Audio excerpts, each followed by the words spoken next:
Morning, everyone.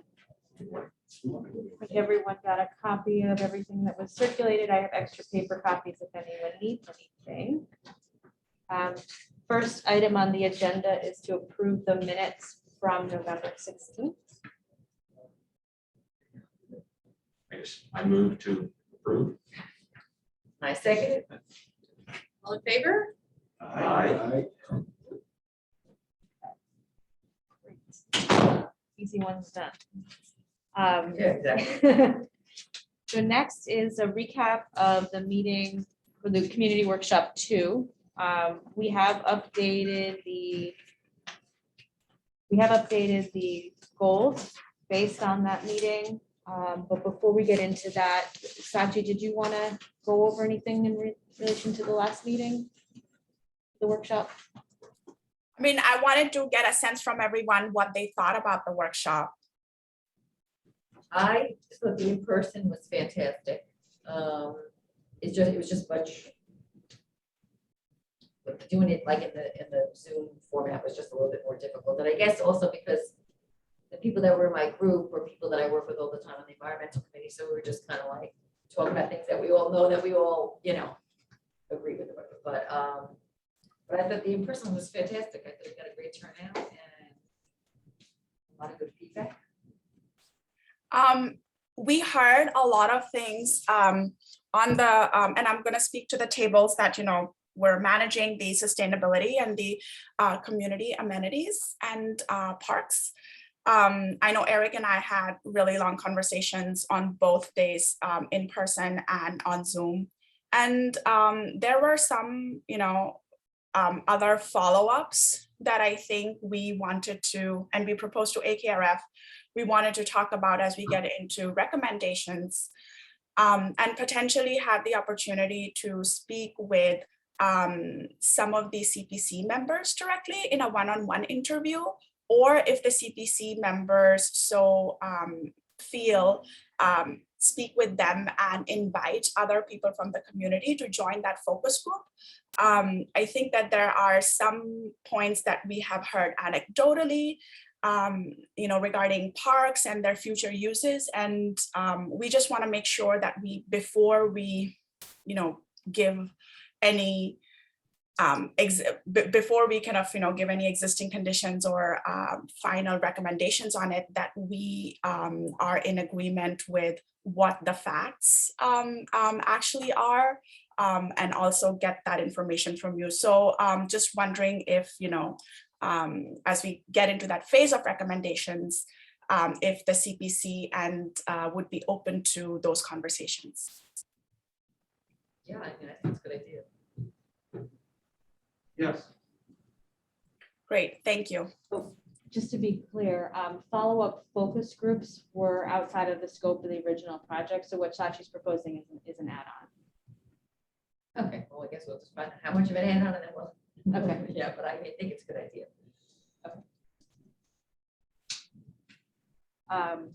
Okay. So Sachi, I think that means that you should prepare a proposal for that add-on that can be reviewed by the town. Sure, we will propose, send a proposal to whatever our initial budget, and send it over to you, and you can decide how that should be, whether it should be within the budget that was allocated to us or an add-on.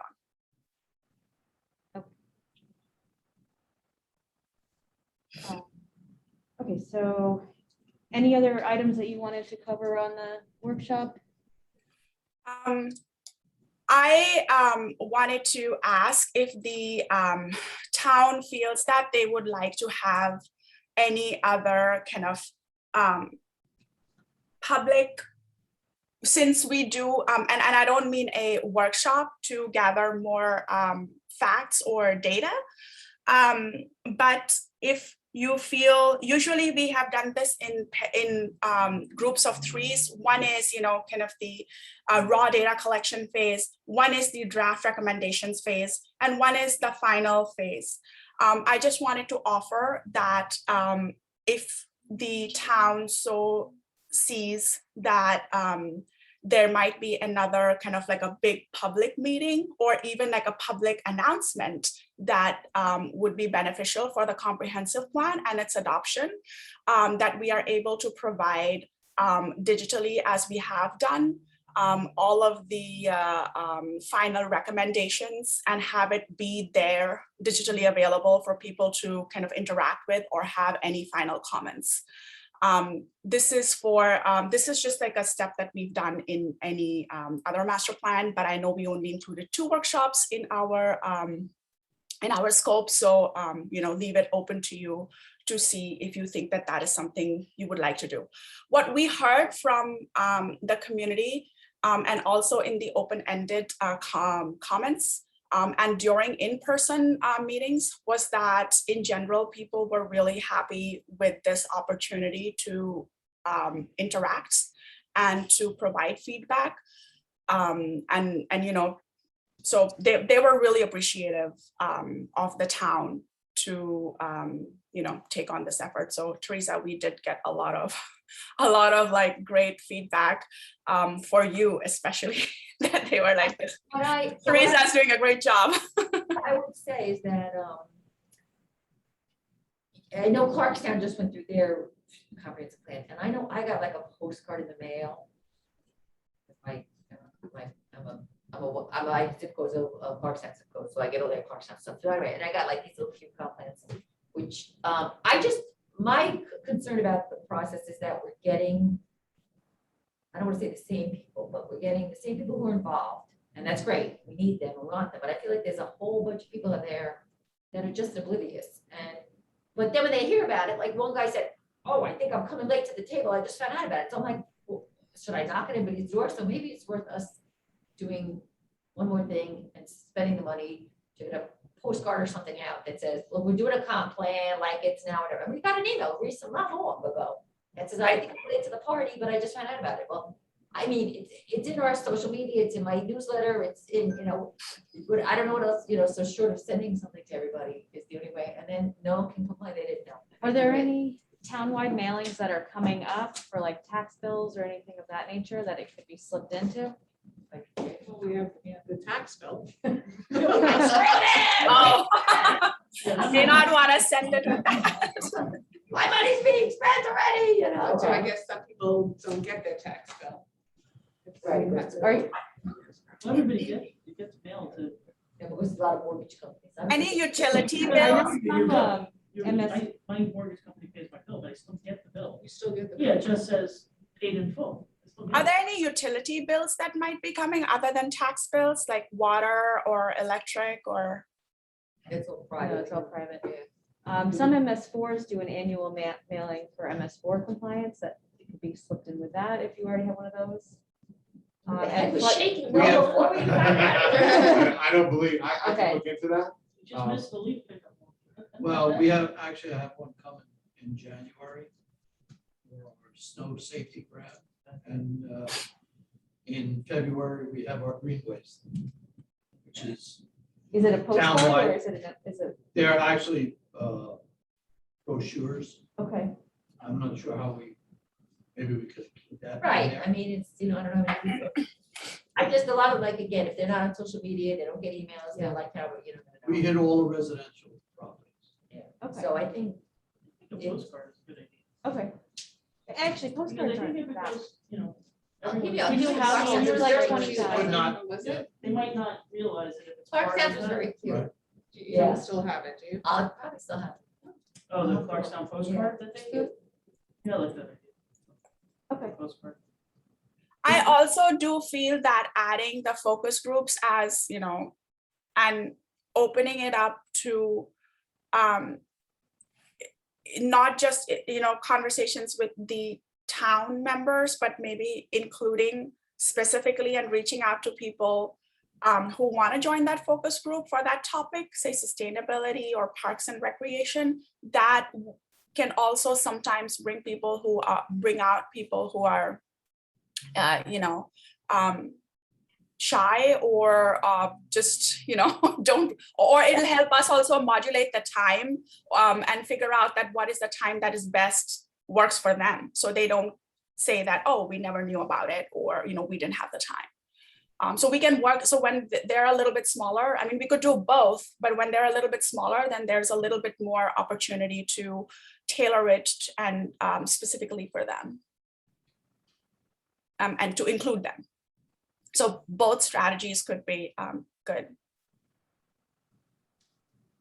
I think in terms of timing, it would be good if we had something, had a few chapters and some of the land use maps and some of the initial reports available for that workshop, so they have something a little bit more to respond to. Right. One of the things that I heard a lot in our land use group was that they wanted more specifics on what exactly was being proposed and where zoning could be changing and how zoning could be changing. Are we there yet? No, so I was gonna say, that's what the purpose of the meetings was, but I guess they,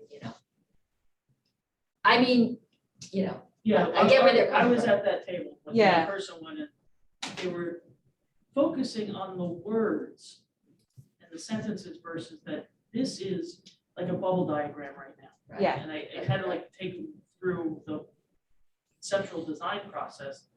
And then they calmed down a little bit, but yeah, it just seemed like everyone looked at, oh, that I gotta work on that sentence, other than it just being overarching Concept or ideas, something. right? Right. I mean, and based on that feedback, we did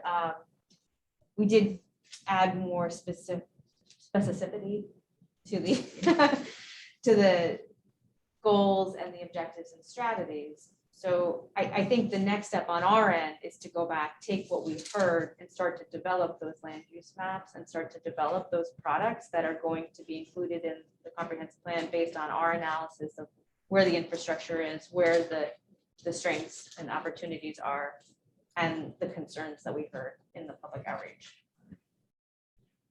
You're saying that would be part of this chapter 2 Yes. on the outline? Yeah, so I don't know if we want to, let's go, we can go through the goals first. So that's, they're all dated December 14th, but Is this one the goals page? yes, the goals page starts with the overarching theme at the top.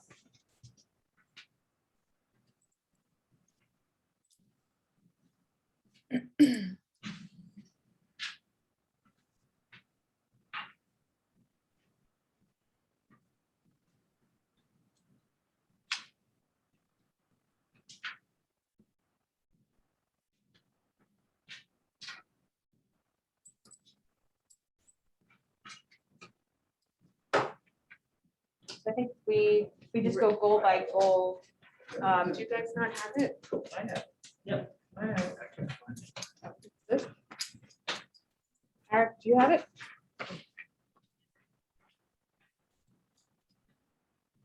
Just starting with the first one, maintain the town's community and neighborhood character while balancing the need for growth and development. We've updated a few of the strategies there. Can I just interrupt for 1 Sure. second, just because I just thought of it now. I don't know, there was an article that came out Monday about from the census about about the decline in the number of, and they pointed Orangetown out in youth population. We declined 11%. These are numbers that I think, like, overall population decreased 1.7%. Our youth population was 11%.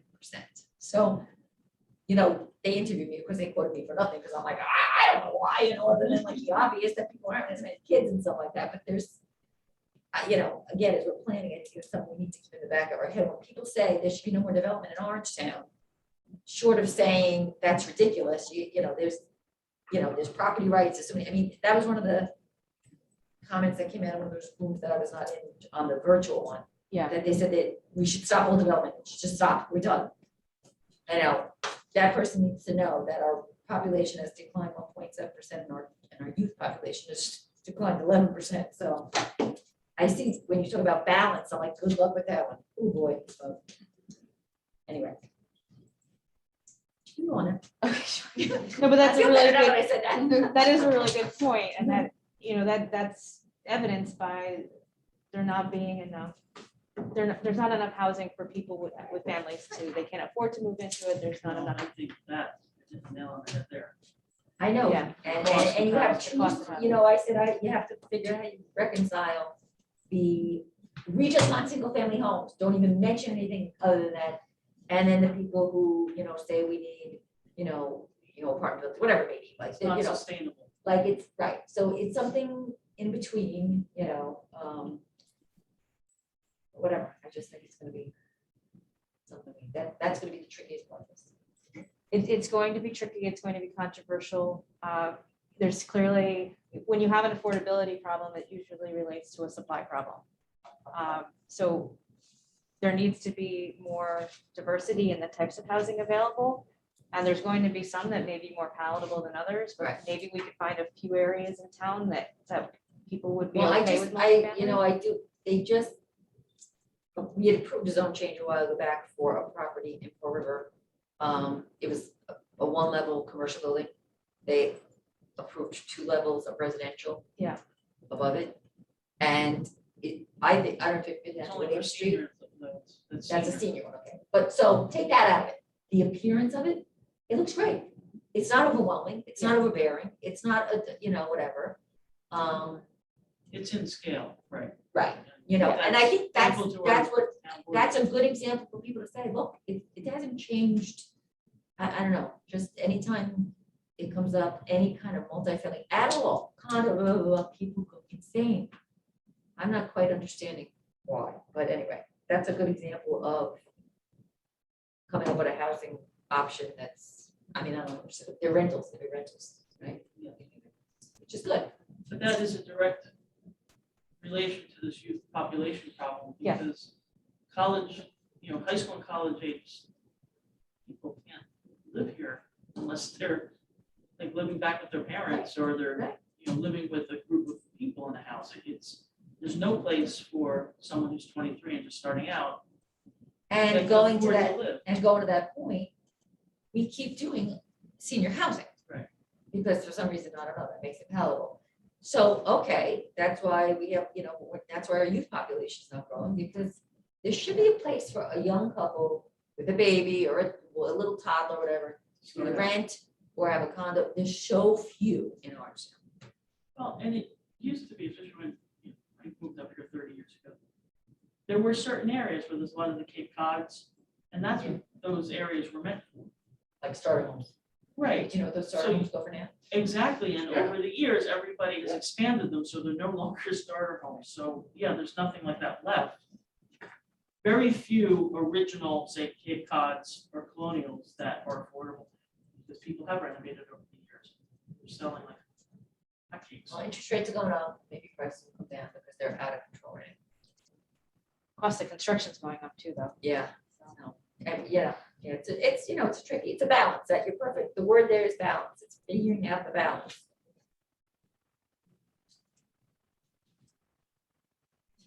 So one of the things that we changed in this section was update and modernize the zoning code to simplify enforcement, remove inconsistencies, and regulate new land uses not previously contemplated.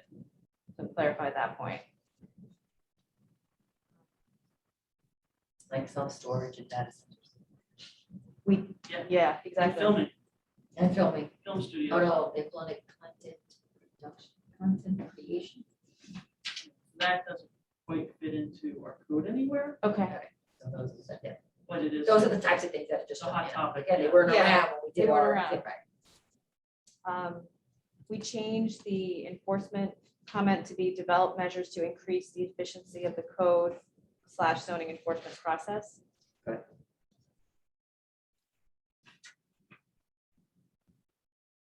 We added this one, develop design guidelines and performance standards to better regulate certain land uses and protect open space, view sheds, stored resources, and community character. And also added strengthen zoning code protections for natural resources such as wetlands, trees, stormwater, flooding, steep slopes, and ridge lines. I have one question. Any thoughts on the performance standards? That was just redone. I guess we always hear back from county planning, right? That, The performance standards redone is a stipulation of that agreement. I don't know that this means. Is you this mean like, that they be redone. we just did it as part of the aloof settlement, but is Yeah, that, they were that's redone. not really, Well, that's, I think this, that's all that's our the- performance standards. but It's all that's in more one. like the process than the actual standards, right? Like, No, it's all in there. It's not just the process, some of the standards were changed too. So I just want to look at legally what we're bound by as far as what was just adopted. Maybe we'll. That as a side note to make sure we're not. Okay. Can I get a copy of that?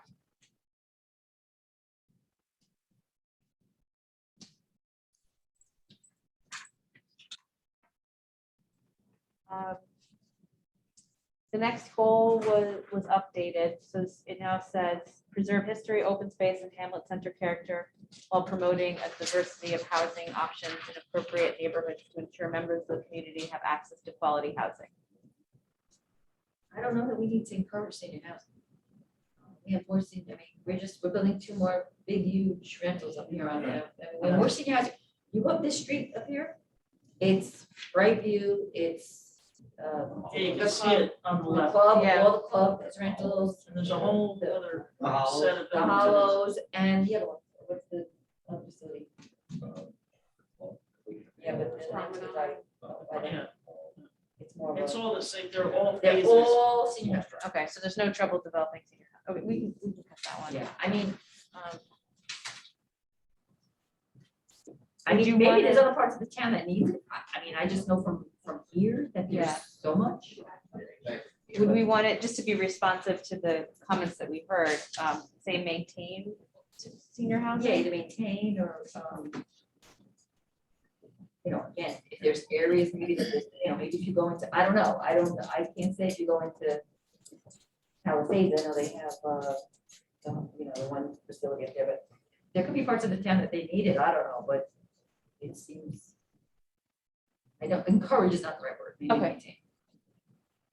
It'd be interesting to know how many of the senior units we have now are actually people that came from Orangetown. Yeah. Because I think you start to draw a lot of people. from other areas. Oh, absolutely, I agree. So when our people are saying we need space, it's not actually what's happening. Right, and if they're not. I They're wouldn't not say they're on the affordable. affordable line, No. they're high end. Yeah.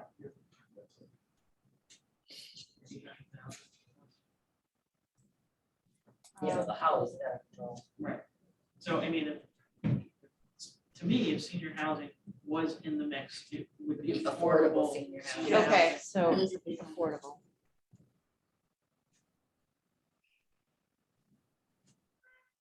that's why so many seniors are staying in their homes, and that's why our youth population is declining. Because they're not leaving their homes because it's too expensive. It's too expensive. May I suggest something? I sense that the word affordable at the meetings was just inviting a negative, you know, kind of, Connotation, that's why. I said yeah, from everyone. So we it's can say instead of, millennial and be whatever, but I don't know how else you say it, that's not. using- instead of saying affordable, could we maybe potentially add in the goal saying that encourage a mix of housing units for different household sizes and for people at different stages of their lives, or you know, something that does not use the word affordable in it, because it definitely invited a lot of negative stigma, at least on our table. Or we actually. I know, need a definition. because unfortunately they take that to be, yeah, exactly, subsidized housing, and they go off in those standards. Yeah. You know, that So- are not high affordable, I mean, someplace that's, Couldn't we have a definition of what this Yeah, committee sees as affordable? I think the word has been tossed around in so many different areas over the past couple of years that the definition of affordable is no longer what the definition is. Right. So maybe translating it into offering different unit sizes for different household sizes, as well as, for the needs of for the diverse household types in Yeah, but workforce doesn't work for They give senior. up a workforce, workforce. millennial, they use everything. Millennials, something like, When we say millennial, it means because they're young and they can't afford a lot, but we say millennial housing instead of saying. affordable. Yeah. I mean, we kind of say that in the next one where it says in certain areas to meet the needs of first-time home buyers and renters and downsizing seniors looking to stay within the community. You can't say middle class housing. No. no. You could say, I mean, we could speak to median income, so like 80% or 60% AMI.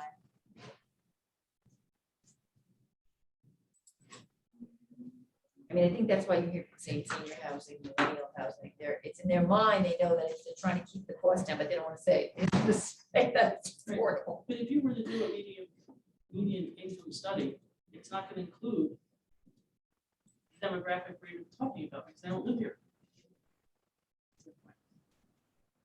So it wouldn't help our study, because you don't have the group that we're talking about, that the young families starting out, or they're not living here, or they're living in a household like with their parents or their grandparents, so they're not gonna show up on that median income necessarily.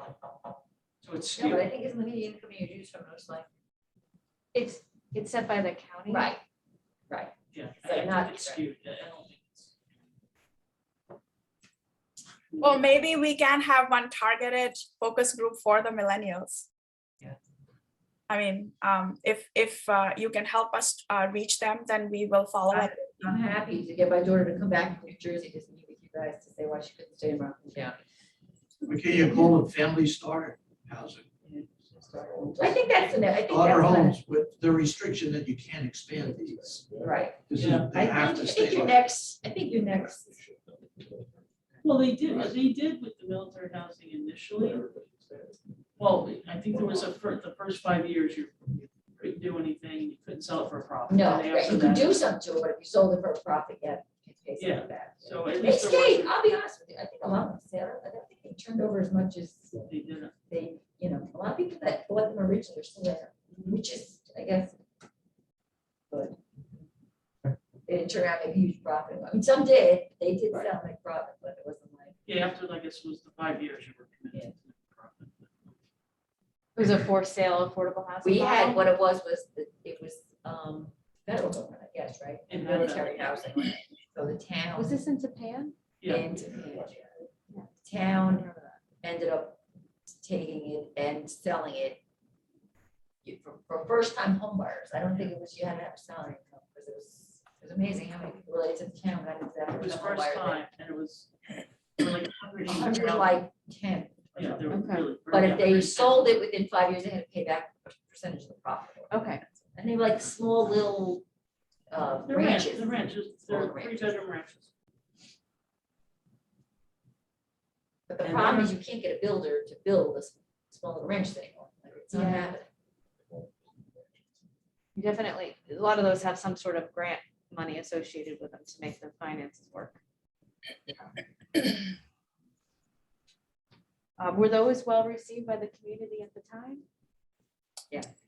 Yes, but again, they were already there. Oh, they were already there. Yeah, they were built in the Right. late 50s. It's military housing. Okay. Built on slabs. Right? No, that was not Camp China. No, it was That was from the Nike. Nike. The Nike system was put in to protect New York City. Yeah, those, I mean, if there's a way to They were encourage built kind of in neighborhoods like that, that's 70s. great. But Even with that, where would they go? Yeah. What lands left? I think that's what the problem is, to make things cheaper, you gotta have overdevelopment. And if there's anything I heard from the meetings, people do not want overdevelopment. So if you pursue Yeah, this but goal. see, of making unfortunately, when they it say cheaper- that, they mean no development. They say, Yeah, I don't want they- overdevelopment, but what they really they mean is, do. I give credit for the one person who said, they, oh, we should just start development, at least she was honest about it. Well, I think they, more than anything, they just don't. May I jump in here Yes. with regards to development? I did go around talking to people for this like specific issue, and so the way they spoke with me, they said that we are okay with 2 to 3 stories, but we're not okay if it if it's anything higher than that, or if it's a lot of people in a smaller area. So I think that they're afraid of density, but not necessarily opposed to the idea of, going 2 to 3 stories in some of the pockets in Orangetown, and they actually asked if we would be identifying those areas. Another thing that I heard was that, I did a couple sketches at my table, just to kind of figure out if how we can demonstrate that the scale and the streetscape and the uses can work together. And how that translates into, potentially land use or zoning, and that it doesn't really change, or potentially wouldn't change the character of the place as much. And I think that once if we are able to visualize specific places and show that it's not really a threat to the community character or the scale, people may be a little bit more accepting. That's just like, one of my experiences on other comprehensive plans as well, like when we talk about and say that, oh, we're thinking about zoning here, increasing density or development here, there isn't really a visual or a match for them to understand what we're talking about. And it could be something really simple or just a very, very low scale addition, which actually increases public realm, which increases sustainability measures that everybody is, raving about. And maybe we communicate it that way. So just a thought. Yeah, well, that's why I was saying about the one downtown in Fall River. People can actually see it now. Yeah. And when they were talking about the TOD, that's what was kind of, I think, in the board's mind at the time. That was the concept behind it. But people went insane. So I think doing it as part of the comp plan, taking out the TOD terminology, because that, for whatever reason, got people crazy. But you're not going to, property owners are not going to, either add on, that has to be a huge project, unless they're going to get some kind of unit number, count, whatever. They're not going to do it to get 3 apartments. It's just not worth doing it. So there's that balance of having enough that they're willing to invest in their properties, but not too much where it's creative. Yeah. And it's just always hard to communicate it as a code, because you don't really see what it is. So when you see it visually and when you visualize that, and then it becomes kind of clear that, oh, okay, this is not a threat. Right. Again, if anyone went to Park Ridge, I can see what they were. Oh my God, it's horrible. It's horrible. I'm like, if that's what they envisioned in their mind, I'd be the same way. It's horrible. Yeah, I mean, they're right up on a 5-foot sidewalk. There's like no. And it's huge. And it keeps going, and they took this little downtown. Is that in New Jersey? No, It's no, right no. over the border in New Jersey, and it's It was called a the James. quaint little town. It was a quaint little town, Yeah, and they that's right. put this And now it just looks like unbelievable amount of housing, like a Manhattan building. It's crazy. It was not Yeah, that it's it's, like a Jersey, like. and they Jersey put City. a parking garage behind it. If I lived in their town, I put this up there. So I think that's what people had in their minds, where we were thinking more like what they're building downtown now. Okay. So that's why visuals are most definitely a good thing. And we can do that through a variety of means. We can do that through photograph examples of places that people are familiar with, places and communities that we're familiar with, that we know have a similar aesthetic, or it can be through diagrams. Yeah, I think. Do you think that the people are more responsive to photographs of actual places or to diagrams? Just in terms of what we I should- would say photographs, thinking myself. Yes, that's something you can, Yeah. really see. A picture's nice, a draft or something along those lines, but I think if you could see a real life thing, that hit it there. Okay. So moving on to the next goal, strengthen the town's transportation network for vehicles, pedestrians, and alternative modes of mobility. We did add some clarifications within this one, but generally the responses to what we had already had in transportation were pretty well received. Clarifying, adding additional sidewalks throughout the town to improve pedestrian access and safety. There was a lot of comments about walkability. Now, we did do a bike study. Maybe 2 supervisors ago, I don't know, do we should send that to We you? have a copy of that, Yeah, yes, okay. yep.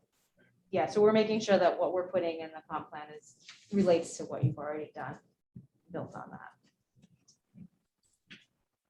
that. So promoting sustainable development and planning for climate resiliency. Sachi, do you want to take that one? Sure. So both, this one and the next one, I think that one of the things that I heard and from one specific member, especially who was very, very passionate about sustainability and At the in-person one? Huh? At the in-person one? At the in-person one, and also He didn't know one of the things that we've already done. He had no idea. Like, he was passionate, but he didn't know that we already have done 2 electric vehicle stations publicly, and that we're working with the potential, like, we're doing it in the park, whatever. He didn't know that we've applied for the climate smart and all those things. are you talking about about Ray? Yes. Yeah. So I did assure him. Yeah, I did assure him because I had visited those those parking lots with the EV charging that was already there. But one of the things that he did say, which I think that had a had some was valid, was that thinking about sustainability instead of like coming up with these smaller surgical inputs or smaller surgical in the town, thinking about it like more holistically. So definitely thinking about not just resiliency, but energy, and applying for state funding to prepare a climate action plan and to then prepare the climate action plan. One of the things that I think we want to try and understand also in the focus group is what would be the components of that climate action plan, so we can help figure out what are the components of the grant application as well, and use the comprehensive plan deliverables to provide you with at least some of the objectives that have been vetted by the community to then go ahead and apply for that funding.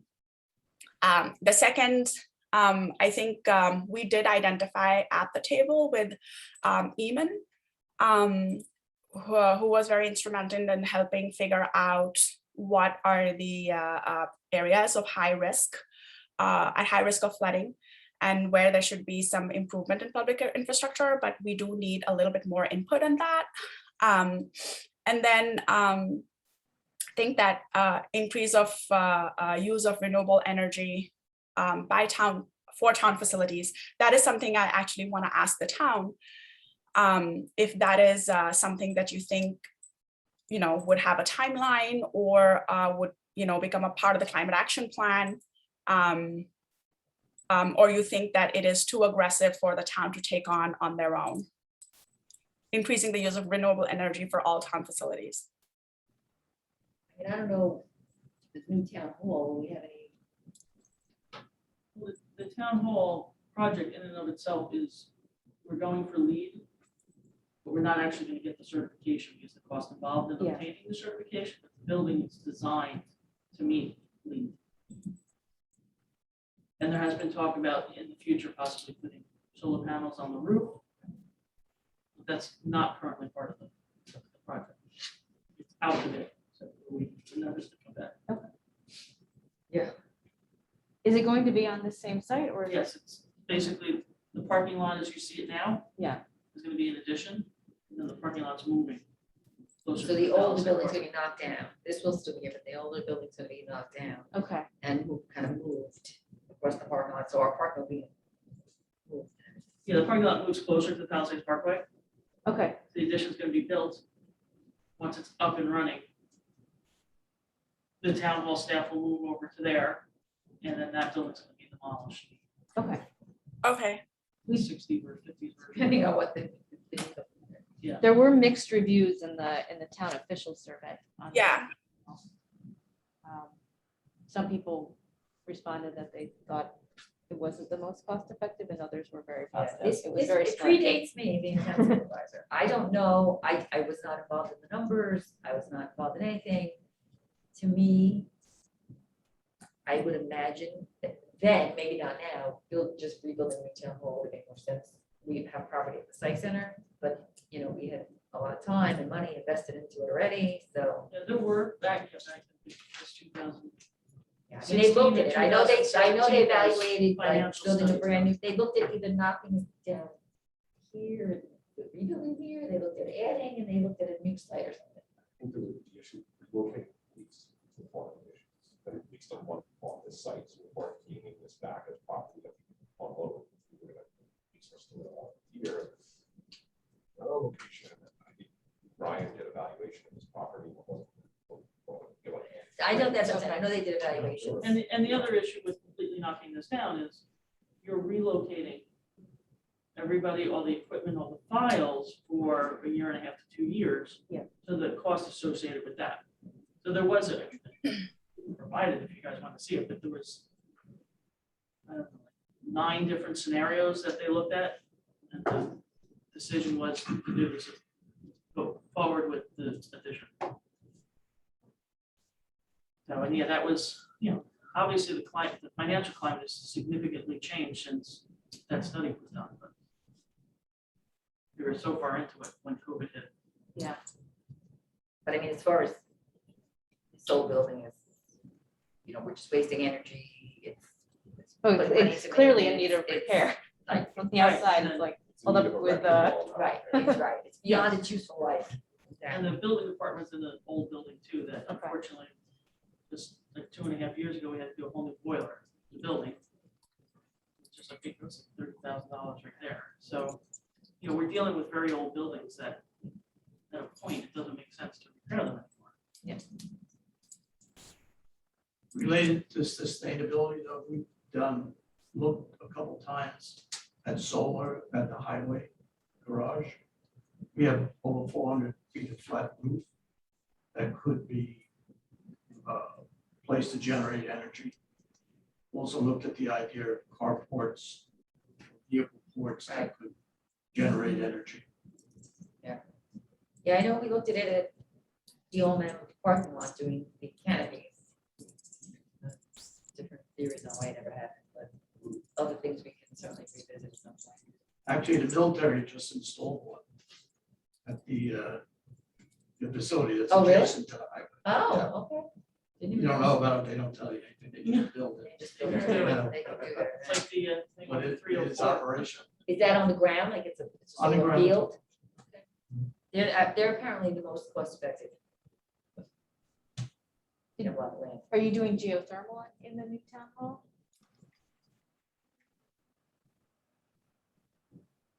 I know that maybe since you last did this study, there have been some new, there's been some new state money available for that. Yeah, I mean, I have to say that in projects that have been executed for geothermal, the you know, the initial cost and then the benefits are actually limited unless there is already you know, you already have hot springs or other existing natural features that support it, which I don't think Town of Orangetown does. Water table. You just don't know the top. So that can be very, very cost prohibitive sometimes. And then the other thing you know, in continuing on energy, we did have, and Ashley, I don't see it here, maybe you forgot to add it. We did say that we wanted to encourage private residences or private property owners also to have a catalog ready to go of suppliers that would then help them retrofit their existing buildings with renewable energy sources following the town's footsteps.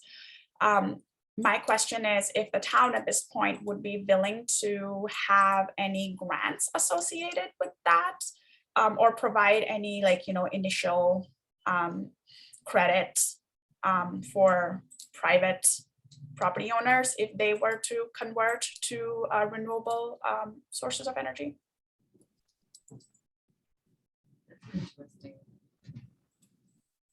other than that, other than, incentives such as fast approval, if there are any other incentives that the town would like to add. Like financially, you mean? Yeah, I think she was suggesting a grant funding from the town to a private developer or property owner. Either a grant or a tax credit or, I think more, you probably better off with a tax credit of some description, but that's a conversation for people. The other thing I caution is we have over the past couple of years had an awful lot of private, especially residential homeowners come in and install solar panels. Your permits to do it. So what happens if you're all of a sudden doing that? Well, you can't go Will you back. get pushback from the people who No, have already they- done it? Okay, but that's life.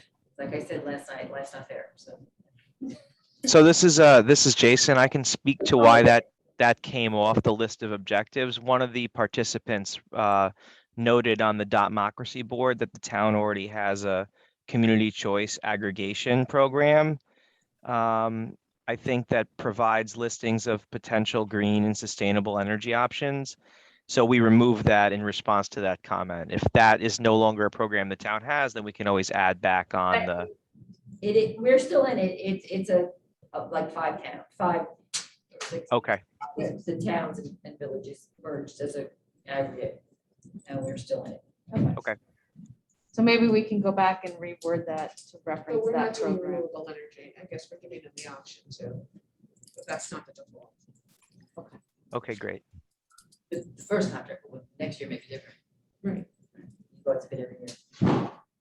and I think that having a comprehensive list might also be a way to just get, and the town kind of like announcing that we are open to this, and that, fast approvals as well as potential tax credits. If you're open to this, it would also like bring competition and get suppliers to just, provide, then offer more and more competitive prices for private. It's our hope that that's what's going to happen if we keep that comprehensive list and people start to contact, for them to then negotiate competitive prices for their homes. Probably move on to the natural Yeah. resources. That's what we probably spend the whole 3 years. And then, I don't want to go over all of it, but I think we will have a conversation in the focus group, and we can talk about each of these and specifics about each of these. The next one is about preserving town's natural resources and increasing access to parks and open spaces.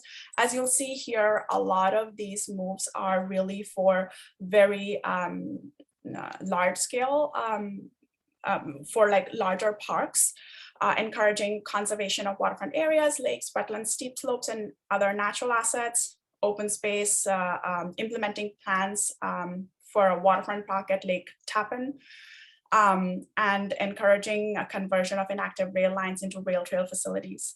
One of the things that I think we'd also like to add here is to look at, spaces that people actually interact with at a more intimate scale. Thinking about ways to create more public realm space within the sort of more urban areas, or like the hamlets centers, like through streetscaping, through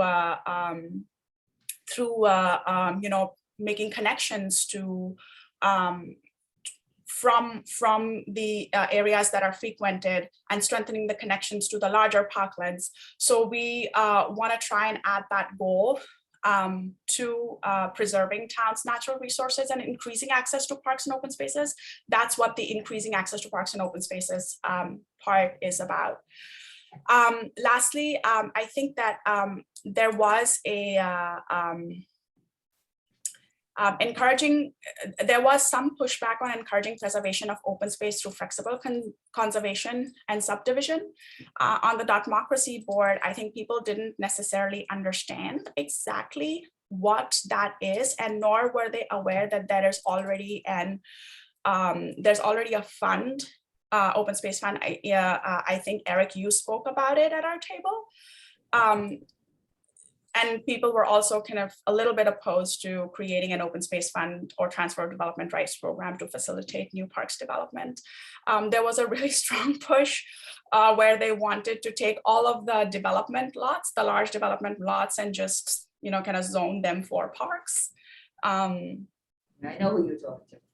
Just on this point, real quick, we are trying to get special legislation to allow us to have like a preservation fund,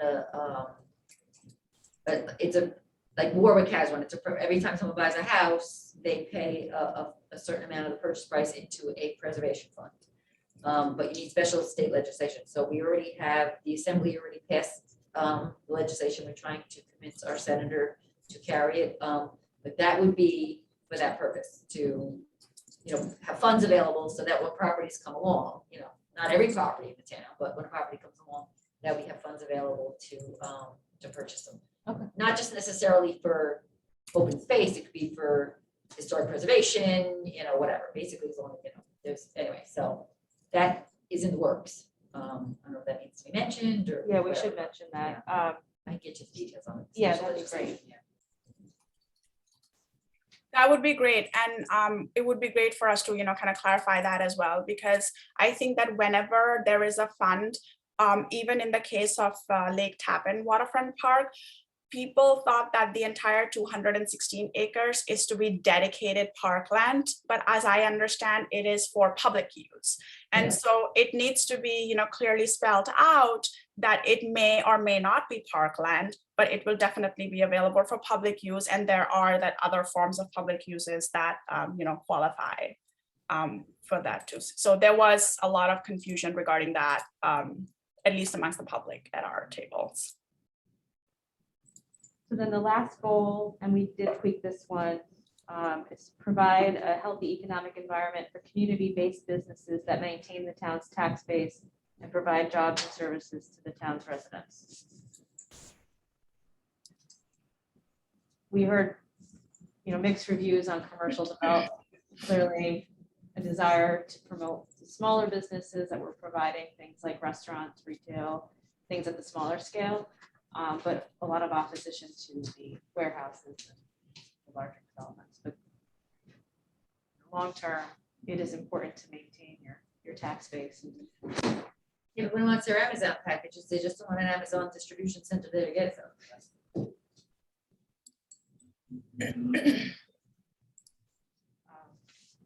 Okay, so we got some good direction on the goals. So we'll tweak these again and recirculate. We're running low on time, so we do have an outline of the comprehensive plan document, how it's going to be broken up into different chapters, what those chapters are going to cover. I don't know if we want to walk through it now, or if you want to take it back and reach out to us with any questions. But basically, we're going to break it up into 7 chapters based on topic. So the first one being introduction and overview, the second being dedicated to current and future land uses, zoning and design. The third, historic and community character. The fourth on transportation, mobility and parking. The fifth on economic development and downtown revitalization. The sixth on open space, recreation, sustainability, green infrastructure, and climate resiliency. And then we'll have a final chapter that's sort of the wrap up, next steps, action items, and implementation. And within that chapter, we can have a table that identifies all the short, medium, long-term strategies for getting these goals implemented.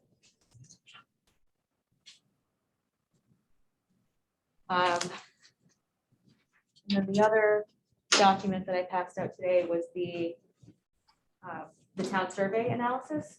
So there were a lot of similarities between this and the community survey, but we definitely got more detail as expected in the town survey because we were able to get some information from some specific departments on concerns. We've included some representative responses to some of these, some of the questions within the actual report, but then we have the full responses in the back. There were some really helpful comments on things like land use and transportation and infrastructure. So we will be incorporating these into the draft of the comprehensive plan as well.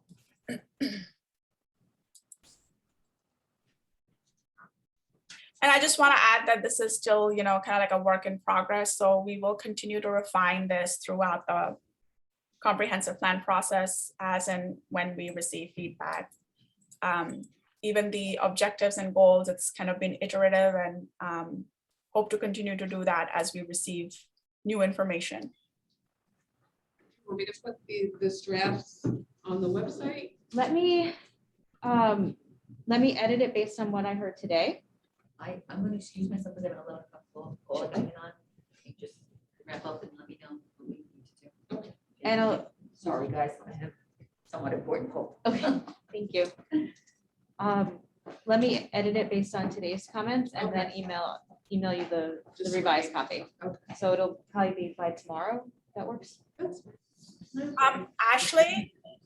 Ashley and CPC, if I may suggest to both of you that as we are updating the goals and objectives, it may be it may be confusing for the town, for the community to come up with to be given 2-3 different goal and strategy statements at different stages of the comp plan. So I wanted both, the whole team here to consider what might be the right time to make this public, and potentially, as Ashley suggested, that when we do have some of the chapters and we have conducted some focus groups, that we may be in a more solid position to then put an updated version of goals and strategies on to the public, because just them having different draft documents can be perceived as that we're not clear about the process. So just wanted to throw that thought out there to all of you.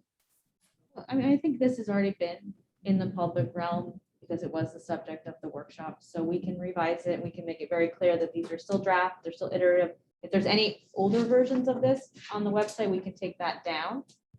And I don't have any. yes, I didn't think there was. So but I think at this point, people are looking to see that they were heard at the workshops. And so I think it would be helpful to the public to have something up there. I mean, I would leave that to Teresa's call at this time.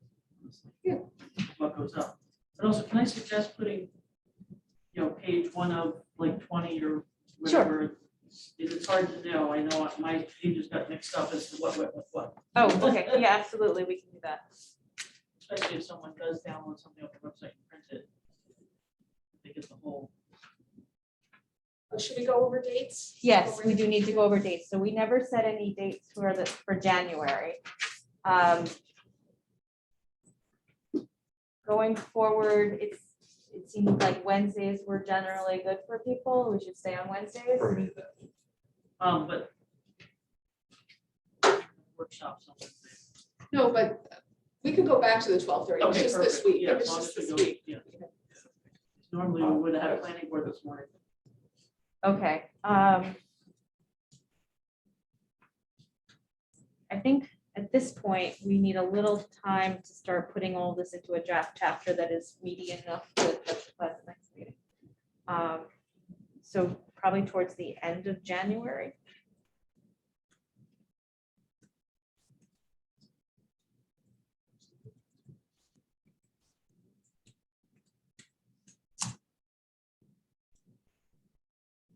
Teresa's fine with the 26th.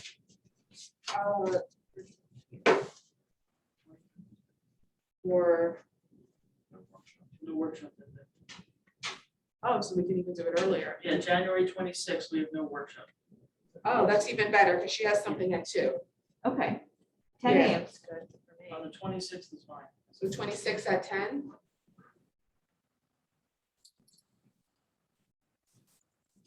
Eric, is that good for you? Did you want to check with Eamon or? Good. He's good? Okay. If he's not, I will. Oh, that's true. Okay. Okay. Do we want to switch to 10 a.m. now? Sorry, I didn't hear that clearly. Or are we going to stick to 12? Just didn't.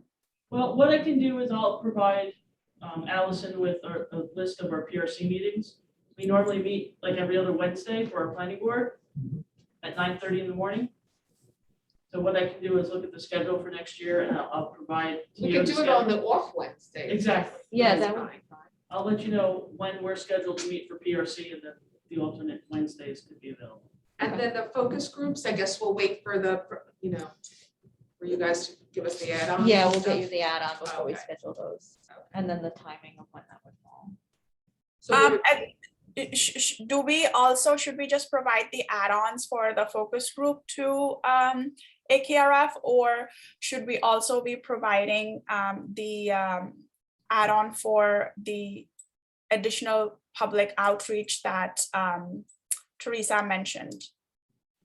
That, you know, just with sending out postcards to everyone and then just making sure that finally there is this last one, this third meeting, potentially after after we've put together some of the recommendations, and then having that sometime in March. Or so should we provide both? Yeah, I think you put it all in one proposal. Yeah. Okay, Focus groups are gonna be like 5 different, I don't know if we need 5. I think what Sachi was saying was targeted focus groups on different topics. Some of that we had already built into our original scope, where the next series of CPC meetings was going to be based on the chapters of the document. So we are gonna have a CPC meeting that's dedicated just to land use and a CPC meeting that's dedicated just to economic development. What Sachi's talking about is beyond that, meeting with different departments on a one-on-one or focus group basis to get additional feedback beyond what we were able to capture in the survey. with the departments. With departments and also I think she wanted to meet with some community members. so it would be organized around topic, but as Ashley suggested, you know, it won't be as it would be more locally publicized as compared to like a community announcement. I'll see if we have them. Yeah, I I think think it'll be easier. clearer. Yes. Okay. All right, so 126. So 126, and then we'll get the calendars and we'll come up with the next dates. I think after we figure out when the planning board meetings fall. Yeah. Yeah. That's fine. Okay. All right, well, thank you all. Allison, with regard to the mass mailing that Teresa, we were just discussing. Yeah. The MS4 group does not send out a mass mailing to everybody. It's only to certain folks that own wastewaterways and drainage issues. Okay, So it's not a mass mailing to the general public, something like Jim's might be a little more. But Jim wouldn't cover the, well, I don't know if we have to do it to the village. we can do it. Yeah. independent. Yeah, I think it should be. I agree. Okay. Sometimes we send it to everybody, doesn't mean they actually look at it. Yeah. Oh, I agree, yeah. So- 100%. Yeah. A So that's why I dedicated kind of like postcard postcard. might Yeah. have a better. A postcard and that's all they get, so they. Yeah. Right. I mean, you can do those. Nice through shiny Vista print. Nice shiny one, yes. Well, I want to see Like the you were running Clarkstown for one, all that's of all huge. Yeah, I mean, somebody, you know, you think about how much junk mail everybody gets, so you don't want it to appear they just toss it, Yeah, not realizing what it is. you can do them through like a Vista print service where they automatically, put the postage on and send it out for, it's not too bad. It works out to like $1 a card or a little under $1 a card. Okay. It's like 20,000 households. It's a lot of money. I know, it adds up quick. I think we're gonna go for cheaper. Yeah. Yeah, I'm trying to think like the more you get, the cheaper, the more they drop it. But Okay. Great, well, thank you. Thanks, everyone. Happy holidays and Happy happy new holidays. year. Happy New Year. It was already happy Hanukkah. Thank you and happy holidays, everyone. Okay, thank you. bye. Bye. Kwanzaa.